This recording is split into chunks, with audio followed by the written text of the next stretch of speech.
Welcome to Ask and Learn.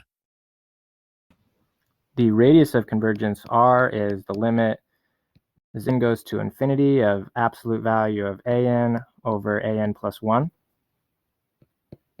where the an's are these terms here. So an is minus 1 to the n minus 1 divided by n times 5 to the n.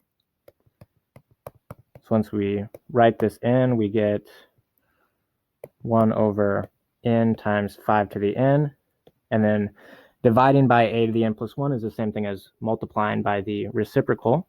So multiplying by the reciprocal, we'd get times n plus 1 times 5 to the n plus 1. And keep in mind that this minus 1 to the n minus 1 gets thrown out because we're looking at absolute value here. So 5 to the n plus 1 divided by 5 to the n is just 5.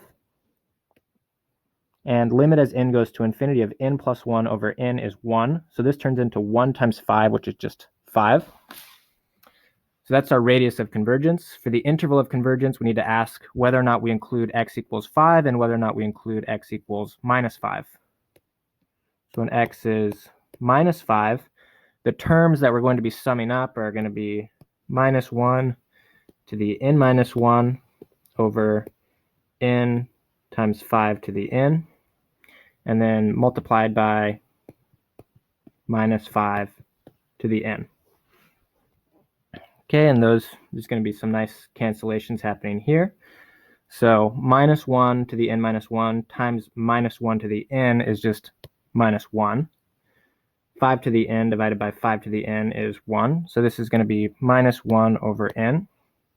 So if we're summing these up, this is going to be the minus version of the harmonic series. So that's going to diverge. So x equals minus 5 we will not include in our interval of convergence. And then when x is equal to 5, we plug in x equals 5 in here, and we get something similar, except now we have minus 1 to the n minus 1 divided by n. And this is going to converge by the alternating sign test. So minus 5, we get divergence. 5, we get convergence. So the interval of convergence, we throw out minus 5, we include 5.